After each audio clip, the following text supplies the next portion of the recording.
Let's talk about F, baby. Let's talk about F. Let's talk about Group F, man. Let's talk about Group F. The group of death. And it did turn out to be a deadly, deadly group. Only for Hungary, though. Who I was actually thinking might have been the most impressive team in the group, you know. When you really think about it, we didn't expect a lot from Hungary. We didn't. But they went out there and they played some good football. They were barely beaten by Portugal in the last 10 minutes of that game. They drew with France. World Cup winners, France, you know. Wait, let me take this off. I need you to see my eyes. I need to see my eyes properly. And then they go against another world champions in Germany back in 2014 and picked up a 2-2 draw. When you check their record against France and Germany, overall head-to-head, very, very good. Very good. They're known as the mighty Magyars. But I gotta say, you could call them the almighty Magyars because they put on a really, really good show. 2 good games in front of their fans, and they went to Munich and almost knocked Germany out of the tournament. If it wasn't for some late heroics there by Goretzka, it would have been a sad night in Munich. And Hungary would have gotten their revenge from that 1954 World Cup final, which they lost 3-2 against West Germany. So you got to give it to the Magyars, man. You know, solid performance. And I'm just going to review their group effort first. Because I think even though they came last in the group, they came first in our hearts. So I don't think it should come as any surprise that Hungary end up doing well in the group, even though they came last. So round of applause to Hungary, man. They put out a really good showing. German-born Willy Orban did well. Peter Golaski did well. Despite a little howler in that game, a 2-2 draw. But guys like Adam Jalai, the Salais, Fiola, these guys did good. Loic Nego, Lovrencic, Nikolic. They all did well. Adam Nagy, they did well. You got to give it to this team. And I know I'm probably missing some big names, but you got to give it to this team, man. They put out a valiant effort, and they should go out of the tournament with their heads held high, with no disappointment whatsoever, because they put out a very, very good showing.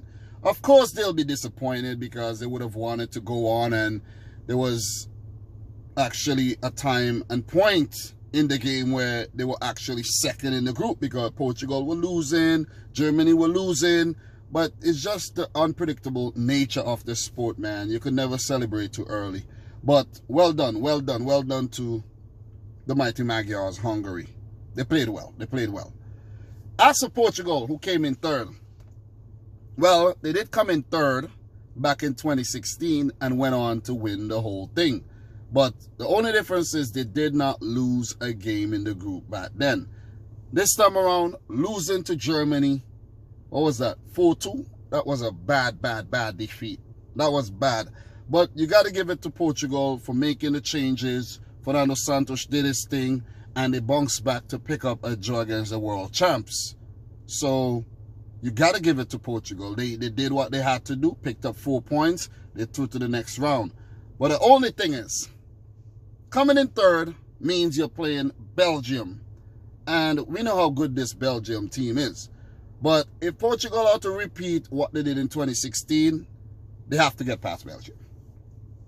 And that's not going to be an easy task right about now. It's not. Kevin De Bruyne has played well. Hazard is clicking. Romelu Lukaku is on top of his game, and it's going to be tough. But when you have world record holder for most international goals, Cristiano Ronaldo tied with the great Ali Daei of Iran, in the team. Anything is possible. Anything is possible. He comes up clutch when he's needed. He's a big game type player. So Belgium would have to watch themselves. So did we expect Portugal to top this group? No, I don't think. I didn't expect them to top the group. Maybe some of the Portuguese fans expected them to top the group, but I never expected Portugal to top the group. I think I predicted Portugal to come in second behind a somewhat misfiring German team who did end up pipping Portugal to that second place in the group because they actually beat them. So, overall, a solid, but still somewhat underwhelming performance in the group by Portugal. I think they could have did better. The group was there for the taking. And if they had won the group, they would have had Switzerland.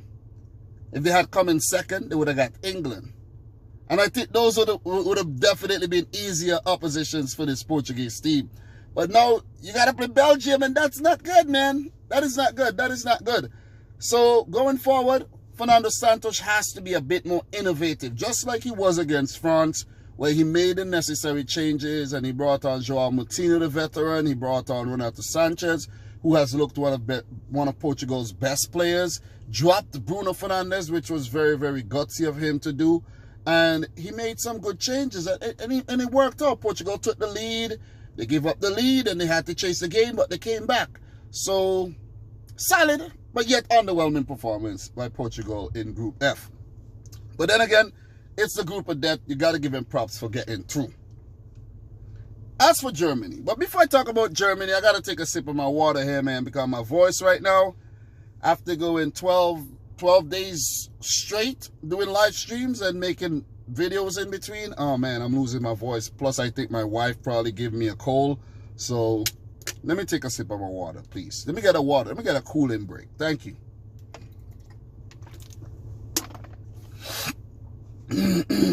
All right. Sorry there. I apologize. Let's talk a bit about Germany. Germany. They've been misfiring. They've been underwhelming. They got beaten by North Macedonia, for God's sake, before the tournament started. You see what I'm saying? So, Germany have been stuttering. And stuttered they did throughout the tournament so far. Losing their first game against France, bounced back big time against Portugal, and now against Hungary, they stuttered again and almost dropped out altogether. And to make matters worse, they had a home court advantage. So you're playing in front of your fans?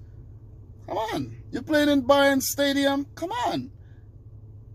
This German team has not looked convincing at all. But they can also be very, very dangerous where they could be clicking at the right time. Because you see guys like Goretzka coming to the fore. See what I'm saying? I know Gosens went absent in the game against Hungary, but who knows? Maybe he may relish the big game opportunity. Thomas Müller. I know Leroy Sané wasn't that good against Hungary, but who knows? Havertz have looked good.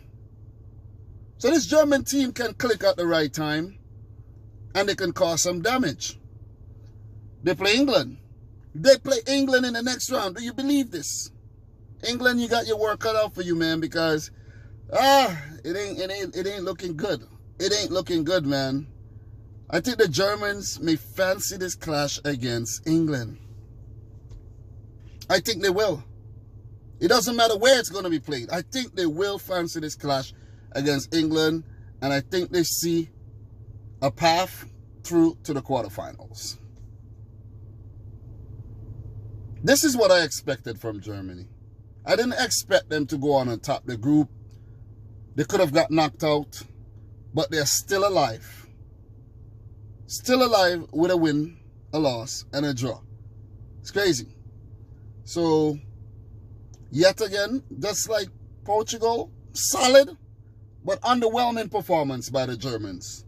Because on the night, they were panicking. They could have got knocked out. They were already out, basically. If Goretzka didn't score that, they were out. And you're playing against Hungary.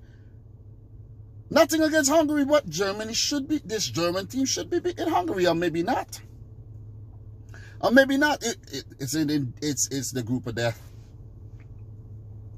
It's the group of death. And maybe that's why I'm actually struggling to get through this video. It's the group of death. My voice is actually dying right about now. It's dying. You know when you're about to get sick and you feel that thing in the back of your throat? Yeah, that's what I'm feeling right now. That feeling, not the thing that dangles, you know, not the uvula. That, it just, like that itchy feeling.